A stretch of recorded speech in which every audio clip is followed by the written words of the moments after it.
Baik, kali ini melanjutkan contoh perhitungan sebelum UTS kemarin. Nah, kalau kemarin sebelum UTS kita sudah menganalisis beban pada struktur atas ini. Ya, struktur atas ini berupa jembatan gelagar bentuk I dari beton bertulang biasa, bukan prategang. Kemudian hanya satu bentang ya, hanya satu bentang, sehingga modelnya adalah abutmen jembatan abutmen gitu. Nah, contoh kali ini kita akan membahas abutmennya sekarang. Abutmen ini gitu. Sebenarnya saya mendapatkan contoh perhitungan ini dari blognya seorang dosen ya. Jadi ini gambar-gambar ini saya ambil dari sana, kemudian dimensi awalnya itu juga saya ambil dari sana. Nah, ini jadi tips buat kalian. Memang abutmen ini kita perlu cari contoh hitungannya dulu, karena kita abutmen itu modelnya dimensinya sudah harus diketahui terlebih dahulu. Dimensi berapa lebar pelket, berapa tinggi wing wall, lebar wing wall, itu sudah harus di preliminary dulu untuk kemudian di analisis beban-bebannya gitu. Nah, ya kan jadi sulit di sini karena itu sudah punya detail seperti ini, ada H1, H2, H3, H4 dan lain sebagainya. Sehingga saya juga mencari sebuah contoh dimensi. Nah, lalu kemudian tips buat kalian untuk dimensi ini ya jangan diambil mentah-mentah gitu ya. Maksud saya jangan apapun ukuran dimensi jembatan atasnya, ukuran abutmennya ngikuti dimensi yang sudah ada gitu. Kalau sudah ada ya nggak bisa. Contoh ini kali ini jembatan kita hanya lebarnya 7 meter gitu ya. Padahal sebenarnya ini dimensi aslinya itu untuk jembatan lebar sampai 20 meter gitu.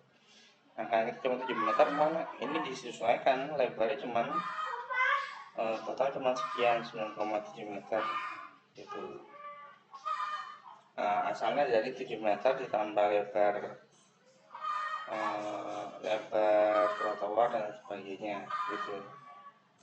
Lalu kemudian dimensi yang lain yang harus diperhatikan adalah dimensi back wall ini.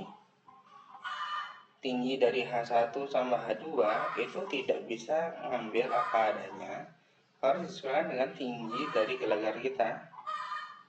Kalau gelagar kita cuma 1,7 meter, maka jumlah H1 dan H2 harus 1,7 meter juga. Jadi tidak asal, prinsipnya jangan asal ambil saja lah. Sampai nanti nggak masuk akal dimensi jembatan atasnya berapa, dimensi abutmennya berapa tuh. Nah, lalu kemudian yang bisa di customize lagi, yang bisa di custom lagi adalah tinggi dari dash wall ini. Nilai C ini, jadi kan H1, H2, H3 sudah dikasih, misalkan diambil sama gitu ya. Tapi C ini itu nanti menyesuaikan dengan elevasi jembatan. Ya tergantung jembatannya elevasinya berapa gitu. Sehingga yang dimain-mainkan itu adalah nilai C-nya ini gitu, untuk menyesuaikan dengan elevasi jembatan. Sedangkan H1, H2 itu disesuaikan untuk tinggi gelagarnya. Jadi tinggi gelagarnya berapa disesuaikan dengan H2-nya. Kalau lebar dari ini, lebar dari peletakannya sudah ada hitungannya gagasannya. Karena sementara kita ambil ini gitu. Terus lebarnya ini itu juga bisa di customize, bisa dicoba-coba. Nah, itulah nanti kenapa modelnya menggunakan Excel ini ya, bukan menggunakan bantuan program seperti AutoCAD atau apa gitu. Seperti itu sudah jelas kira-kira. Jadi saya hanya berpesan jangan lupa kalau kalian mendapatkan dimensi abutmen ini, dicek dulu tinggi back wall ini berapa supaya dapat tidak dengan tinggi dari kabel gelagar jembatannya, kemudian dicek lagi tinggi dari brass wall ini, tinggi kolomnya ini itu menyesuaikan dengan elevasi jembatan. Kalau misalnya jembatan yang butuh yang tinggi, maka C-nya yang panjang gitu. Nah, kalau C panjang, hati-hati. Kalau nilai C-nya panjang ini berarti kan kolomnya tinggi ya. Nah, otomatis lebarnya juga disesuaikan dengan di sini contoh ini kalau nggak salah lebarnya cuma 1 meter ya, tapi C-nya sekian meter gitu. Nah, kalau C-nya tinggi, ya B-nya jangan konstan. Kenapa seperti itu? Karena kan ini sebetulnya prinsipnya seperti kolom ya. Kalau kolomnya terlalu panjang tapi dia tipis, dia akan gampang ketekuk kolom tersebut, sehingga ya lebarnya juga bagian fungsi dari tingginya kolom gitu. Inilah dia dimensi H1, H2, H3, H4 dan lain sebagainya. Ini yang sudah saya customisasi adalah nilai H1, H2. Ini tidak sembarangan ambil, tapi saya samakan dengan dimensi gelagar kita yang kalau dijumlah ini H1, H2 itu 1,6 meter, sedangkan tinggi gelagar kita 1,7 meter. Nah, 10 cm itu ini yang kecil ini. Nah, yang kecil ini 10 cm, sehingga 1,6 tambah 10 cm itu adalah 1,7 meter. Kemudian B1, B2, B3 nya rata-rata saya mengambil apa adanya, lebarnya tidak saya custom gitu ya. Kemudian nilai C ini saya customisasi. Saya anggap nilai tinggi dari kolomnya adalah 1,6. Ini C ini tinggi kolom dari brass wall kita atau kolom abutment kita 1,6 meter gitu. Kemudian nilai B1, B2, B3 juga gitu. Ini diambil apa adanya dalam hitungan. Asumsi lebar timbunan atau BY itu 9,7 itu mengikuti dari jembatan kita ya. Jadi kan 1,7 kali, coba aja dihitung 1,7 tambah 1,7 tambah 1,7 1,7 tambah 1,7 tambah pinggirnya ini.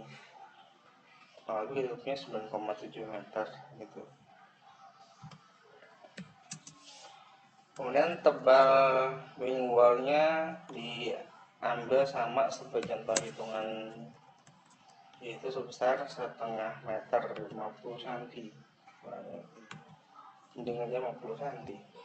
Tanah timbun diasumsikan berat volumenya adalah 17,2 kN per meter kubik. Kemudian sudut geseknya itu diasumsikan 35 derajat. Jadi kayaknya ini pasir bebatuan gitu. Kohesinya tidak ada, berarti itu yang tidak ada unsur lempungnya sama sekali. C-nya juga 0. Kemudian berat volume dari tanah asli, tanah dasar PLK itu adalah 18 kN per meter kubik dengan sudut geseknya 28, kohesi 15 kPa gitu. Memang nanti di dalam perhitungan ini gabungan ada unsur geotekniknya, ada unsur strukturnya.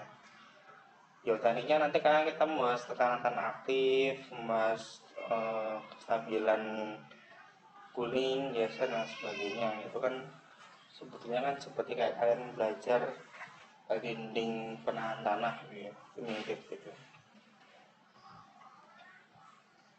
Oke, bismillah, kita lanjutkan. Sekarang kita masuk ke berat mati sendiri. Berat mati sendiri dari struktur atas itu saya menggunakan hasil hitungan kita sebelum UTS kemarin. Kalau kita sudah menghitung ini kan kemarin satu buah diafragma yang section tengah, maka sekarang kita tinggal ngitung yang section pinggir gitu, yang bagian pinggir. Jadi kan ceritanya kemarin pas hasil hitungan sebelumnya itu sudah menghitung yang ini sudah. Nah, kan ide saya adalah tinggal berat ini dikalikan 1, 2, 3, 4 gitu, ditambah berat yang trotoar pinggir ini dikalikan 2, ketemulah berat jembatan Gelagar atas. Kita hitung berat Gelagar tengah termasuk diafragmanya adalah 23,9 kg per meter panjang untuk membaca nanti. Asalnya dari mana? Ini dari hitungan kita sebelumnya. Jadi hitungan kita sebelumnya kita sudah pernah menghitung kemarin untuk tugas. Jadi PR kalian yang kemarin sebelum UTS itu nanti akan kepakai lagi data-datanya gitu ya, bukan cuman dikumpulkan saja. Nah ini kemarin sudah ada analisis beratnya kemarin.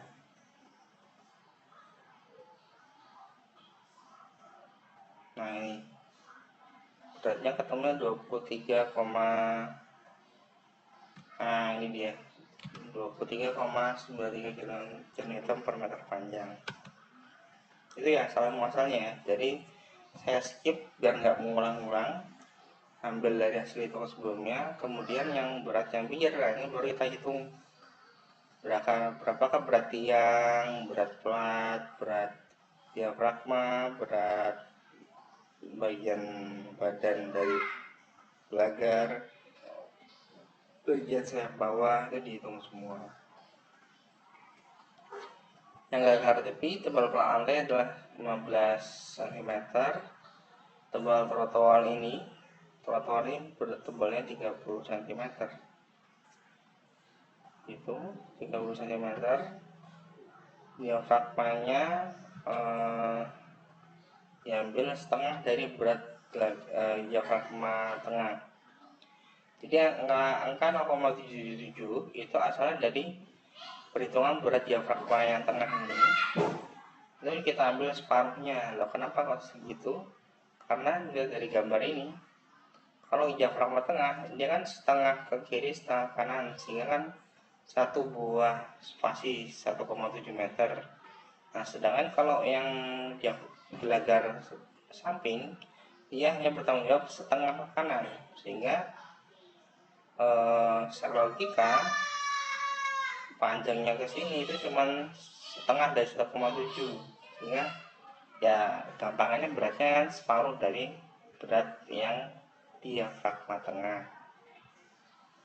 gitu. Asalnya dari mana? Dari sini hitungan sebelumnya ini. Sedangkan berat diafragma kan sebenarnya 1,55 atau 1,55 bagi dibuat 0,77. Nah itu. Untuk selanjutnya untuk dimensi gelagar ini saya ambil persis seperti hitungan sebelum UTS kemarin. 1,7 tingginya, tebal badannya 30 cm, sayap 80 cm, tebal sayapnya 14 dan 28 cm. Ini gambarannya ini C1 C2 itu ini C1 C2 ini BW, kemudian tinggi gelagar dari bawah sampai ke atas plat ini 1,7 meter gitu. Berat tiang sandaran atas dan tiang sandaran bawah itu ini aslinya tiang sandaran kita adalah bentuknya seperti ini, membesar di bawah tapi akan dia cantilever. Yang bagian atas 55 cm, bagian bawah 65 cm. Yang bagian atas seperti bentuknya adalah persegi 4 ya, asumsikan sebagai segi 4 biasa, ukuran 15x30. Dihitung volumenya berapa kali berat jenis beton biasa ya. Yang paling bawah, bagian bawah ini saya bisa dua. Ini jadi segitiga 1, ini segitiga 2. Segitiga 2 ukurannya 30-30. Sedangkan segitiga 1 yang sebelah atas itu ukurannya 15-30 gitu. Intinya tinggal dihitung volume yang segitiga 1 tambah volume segitiga yang 2 dikalikan berat jenis beton, dapatlah sekian 1,1 dijumlahkan dengan atasnya 1,72 kilonewton berat satu buah tiang sandaran. Nah jembatan kita ada berapa tiang sandaran? ada di ujung jembatan ada 6, di tengah-tengah ada 9. Asalnya dari mana? Itu asalnya dilihat dari gambar ini loh. Ujung dan tengah itu sebenarnya nah ini, karena dimensi yang ujung itu dia 1,5 meter lebih rapat, kemudian setelah 1,5 meter dia menurunnya 2 meter, 2 meter, 2 meter, 2 meter, 2 meter, kemudian kembali 1,5 meter. Nah, ujung yang saya maksud kenapa ada 6 adalah 1, 2, 3. Ini juga 1, 2, 3. Ada 6. Itu yang karena dia ukurannya 1,5 meter dan 2 meter. Nah, sisanya ini itu kan dia ukurannya kosan 2 meteran. Itulah yang tengah gitu. Ternyata ujung-ujung kita ada 6, sedangkan yang tengah kita ada 9. Itu diambil dari bentang 20 meter dikurangi 7 meter. 7 meter itu adalah ini ya. 7 meter itu adalah ini 2 meter tambah 2 meter kan 4 meter tambah 3 meter setengah, jadi kan 7 meter. Sisanya adalah 7 meter dibagi jarak 2 meteran, dapatlah 9. Itu asal muasalnya ya. Itu asal muasalnya kenapa kok sih 9. Sehingga total jumlahnya adalah 9 tambah 6, 15 buah. Tapi ingat, yang saya ingin ada 2 kiri dan kanan jembatan, maka 15 kali 2 jadi 30 gitu. Ada 30 buah yang sandaran kiri dan kanan dengan masing-masing 1,72, maka beratnya itu adalah 51,5 kN. Nah, kalau kita sederhanakan biar gampang hitungnya, kita bagi ke panjang bentang jembatan, maka per meter panjang itu ada berat yang sebesar 2,06 kN per meter panjang. Terus kita hitung sekarang ini gunanya di sini gitu. Jadi beratnya itu dihitung per meter panjang untuk mempermudahkan digabung dengan bahannya. Diafragma tadi udah ketemu 0,7, slab lantai ketemu sekian, bagian 2, 3, dan 4 sekian gitu ya. Mungkin kalian bertanya, kok di sini lebarnya bagian 3 dan 4 kok menggunakan rumus ini, sedangkan yang lain 1,45, 0,3 itu dari mana? Itu ya biasa dari gambar ini aja. Nah, lebar ini berapa, lebar ini berapa, lebar tebal ini berapa. Ini kan jadinya 1, jadi 85 cm tambah 60 cm jadi 1,4 berapa tadi gitu ya. Nah, kenapa kok yang ini menggunakan rumus ini tambah ini bagi 2 gitu? Itu kenapa? Karena saya menggunakan luasan trapesium.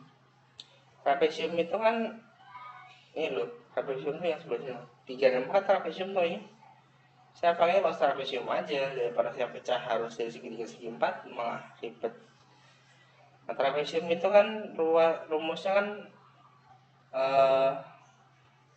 panjang yang berhadapan ini tambah ini bagi 2 dikalikan dengan tingginya ini gitu loh. Itu idenya. Namanya 3 dan 4 menggunakan C1 tambah C2 per 2 dikalikan tingginya sekian gitu, ketemu luas berapa, kalikan berat jenis beton. Ini saya perberat jadi 24 kN per meter kubik, bukan 24. Kenapa? Karena asumsinya tulangan baja lebih banyak daripada struktur beton tulang gedung, jadi berat jenis betonnya bukan 24 tapi 25. Kemudian bebannya jadinya sekian, asalnya dari luas dikalikan berat kolom jadi berat per meter panjang gitu. Diafragma juga sudah dapat, jadi kita jumlahkan, ketemulah nilai 24,27 kN per meter panjang jembatan.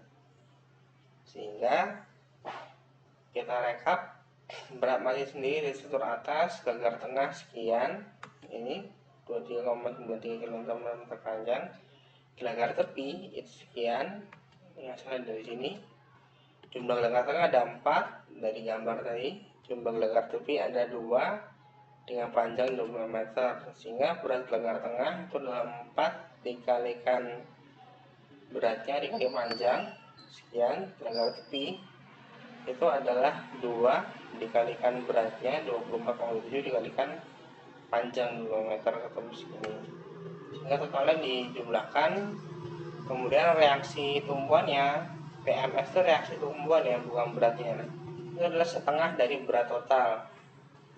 Ingat, karena satu buah jembatan ditumbuh oleh 2 abutmen, sehingga satu abutmen cuma menahan setengahnya saja. Itu. Kemudian pusat kolom PLM-nya 3,4, kemudian yang pusat kolomnya 3,4 meter, PLM-nya 3,5 meter, maka ada eksentrisitas sebesar 0,1 meter, sehingga ada bending moment gara-gara beban mati sendiri sebesar 180,3 kN. Ini loh gambarnya, itu ini.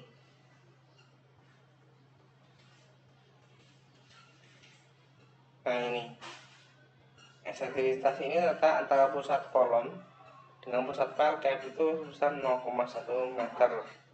Karena kolom itu tengah-tengah ini, kalau dihitung dari pinggir sini itu 3,4 meter.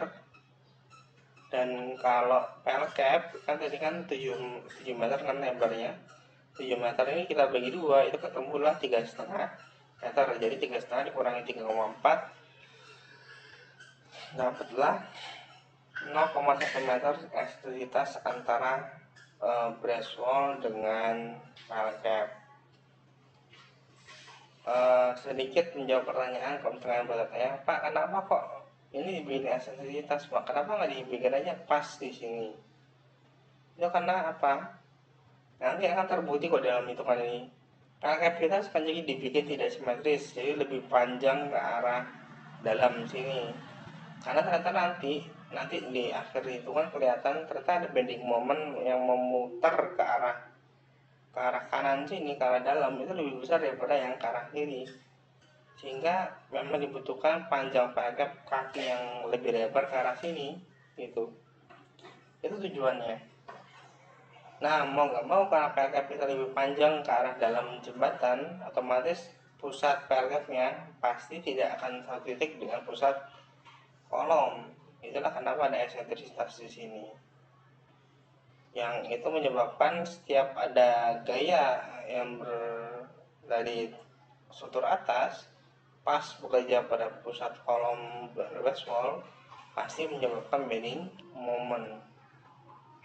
Itu idenya. Kenapa kok